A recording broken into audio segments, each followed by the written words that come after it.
Ukraine से एक और बड़ी खबर आ रही है। यूक्रेन की सेना की तरफ से बहुत बड़ा दावा किया गया है। दक्षिण यूक्रेन के अंदर रूस के कब्जे वाले हिस्से पर यूक्रेन ने बड़ा हमला कर दिया है। यूक्रेन ने रूस के 2 हथियार गोदामों पर अटैक किया है। इसके अलावा रूस के एक आर्मी बेस पर भी हमला हुआ है।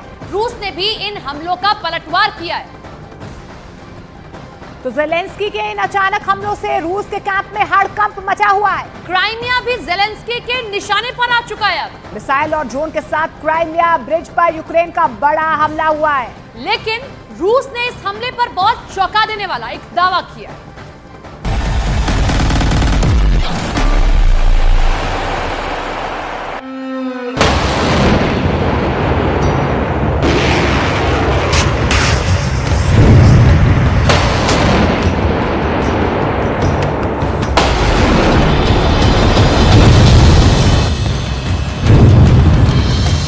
पुतिन ने जो कभी सोचा भी नहीं था अब वो हो रहा है।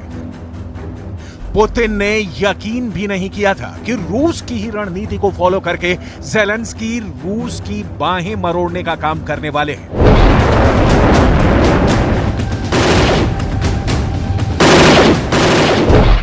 लेकिन ऐसा ही हुआ है। क्राइमिया के अंदर ये तो गनीमत रही कि रूस का एयर डिफेंस सिस्टम एक्टिव हो गया और जंग के मैदान में बहुत बड़ा खेल हो गया।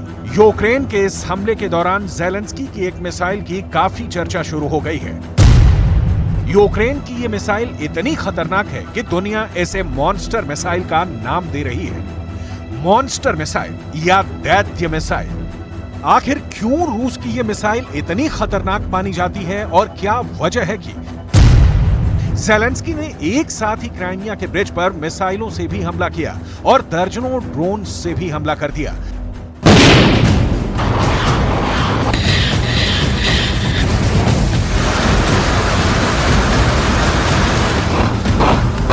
लेकिन फिर क्या हुआ? क्या रूस का एयर डिफेंस ये हमला नहीं झेल सका?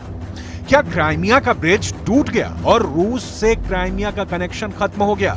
इन सवालों का जवाब हम आपको देने वाले हैं, लेकिन सबसे पहले यह जानना जरूरी है कि आखिर क्राइमिया ब्रिज का सामरिक महत्व क्या है, जिस पर ज़ेलेंस्की के अटैक अब बेहद आम हो चुके हैं। क्राइमिया 2014 से पहले यूक्रेन का ही हिस्सा था। 2014 में पुतिन ने क्राइमिया पर हमला कर दिया। पुतिन ने क्राइमिया को जीतकर यूक्रेन से अलग कर दिया। क्राइमिया को रूस की मुख्य भूमि से जोड़ना पुतिन का टारगेट है और इसके लिए पुतिन को खेरसोन का पूरा इलाका चाहिए। खेरसोन भी पहले मूल रूप से यूक्रेन का ही इलाका है, लेकिन अब खेरसोन के एक हिस्से पर यूक्रेन का कब्जा है और खेरसोन के दूसरे हिस्से पर रूस का कब्जा है। लेकिन जब तक पूरे खेरसोन पर पुतिन का कब्जा नहीं हो जाता, तब तक क्राइमिया और रूस की मुख्य भूमि को जोड़ने का एक ही तरीका है, समंदर पर बने हुए ब्रिज। ऐसे में 3 मुख्य ब्रिज हैं, एंटोनेव्स्की, क्राइमिया ब्रिज और चोनहार ब्रिज।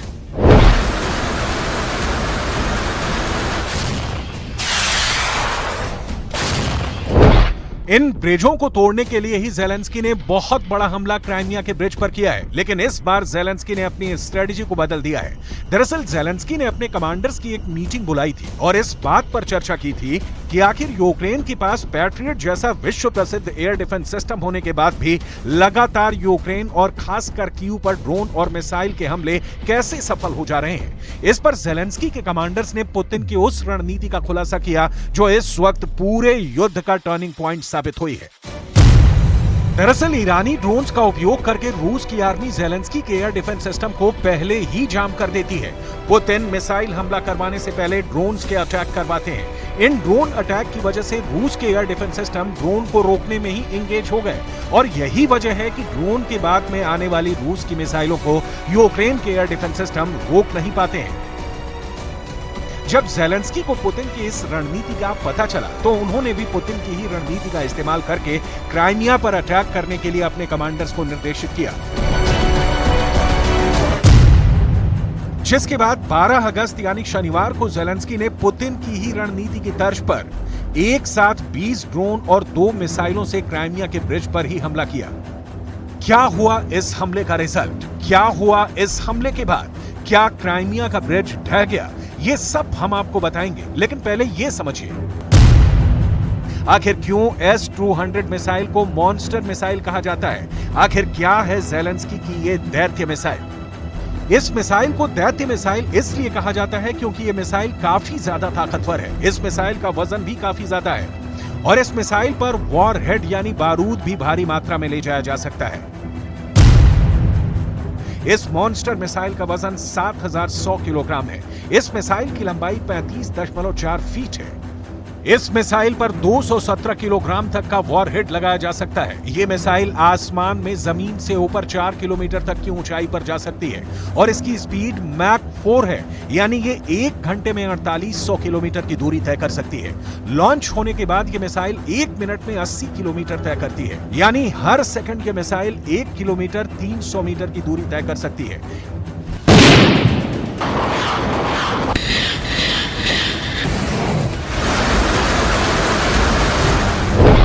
S-200 सोवियत संघ के जमाने की मिसाइल है, यानी जब अखंड रूस था और यूक्रेन और रूस एक साथ थे, उस वक्त सोवियत संघ ने इस मिसाइल सिस्टम का निर्माण किया था। लेकिन बाद में रूस के टुकड़े होने के बाद ये मिसाइल भी यूक्रेन की सरकार के हिस्से में आई थी। 1985 में लीबिया में एक युद्ध हुआ था। उस वक्त सोवियत संघ ने लीबिया को ये मिसाइलें सप्लाई कर दी थी। तब लीबिया की सरकार ने कई यूएस बॉम्बर्स यानी अमेरिका के बम वर्षक विमानों पर इस मिसाइल को फायर कर दिया था।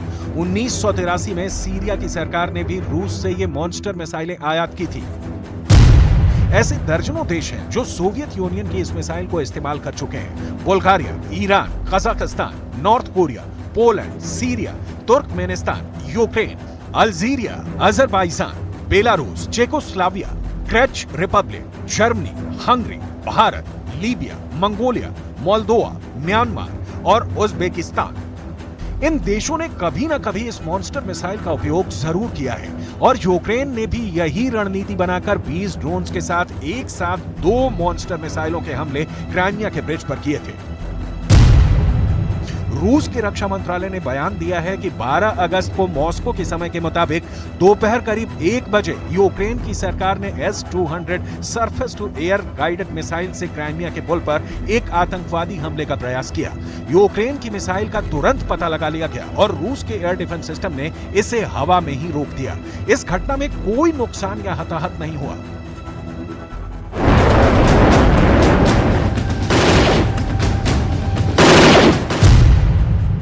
क्राइमिया के एयर डिफेंस में मिसाइल सिस्टम के साथ ही इलेक्ट्रॉनिक जैमर भी लगाए गए थे। अब जरा पूरा हिसाब किताब समझ लीजिए। यूक्रेन ने 20 ड्रोन से हमले किए, 14 ड्रोन तो रूस की मिसाइलों ने मार गिराए और 6 ड्रोन इलेक्ट्रॉनिक जैमर की मदद से मार गिराए गए। और इस तरह क्राइमिया का ब्रिज बचाने में पुतिन कामयाब हो गए। लेकिन ज़ेलेंस्की इस घटना से काफी ज्यादा विचलित नजर आ रहे हैं, क्योंकि क्राइमिया पर अटैक का उनका ये प्लान इस बार फेल हो गया। हालांकि वो अपने साथियों का धन्यवाद करने में कोई कमी नहीं छोड़ रहे। На підтримку України і нормального життя. Сьогодні я хочу особливо подякувати кільком країнам, які цього тижня зробили нові кроки для більшої безпеки, більшого захисту наших людей. Передусім Німеччині 2 додаткові пускові установки Петріотів. Це дуже вагомо. Дякую. Дякую, Німеччина, дякую людям, дякую тобі, Олафе. Кожне суттєве посилення нашої ППО – це тисячі врятованих.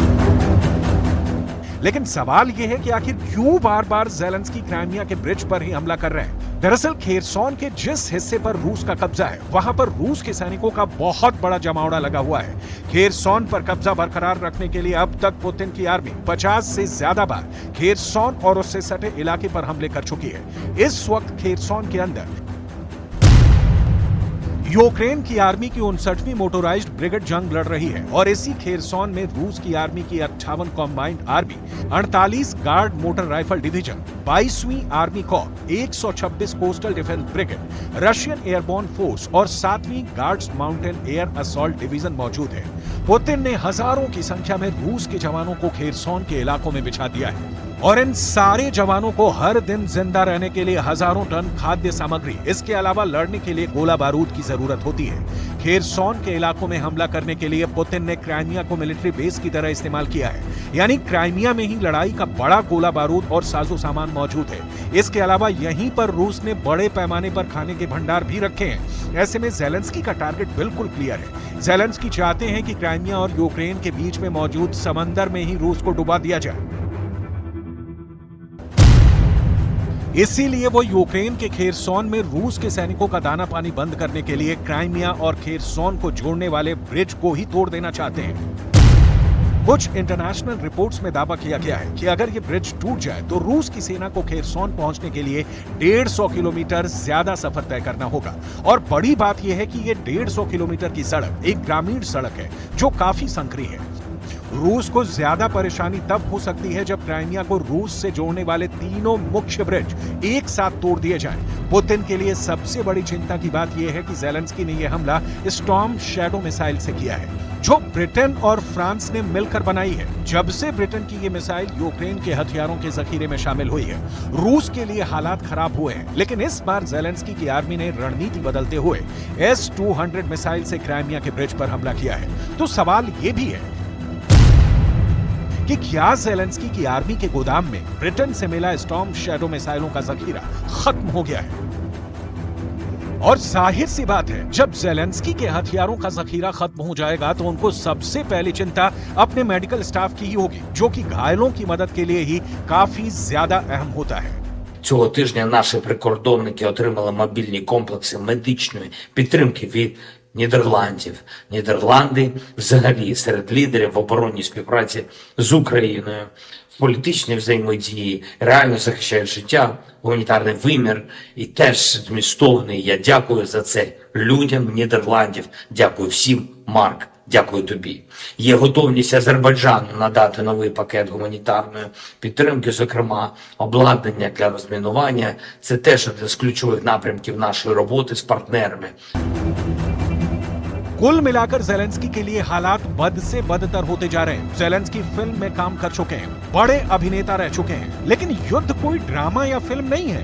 युद्ध में फिल्म के नायक की तरह डायलॉग डिलीवरी से जनता को बहलाया फुसलाया तो जा सकता है, लेकिन जंग का परिणाम पुतिन जैसे फौलादी नेता ही तय करते आए हैं, जो पहले मिसाइलों की मूसलाधार बारिश करवाते हैं और फिर बयान जारी करते हैं।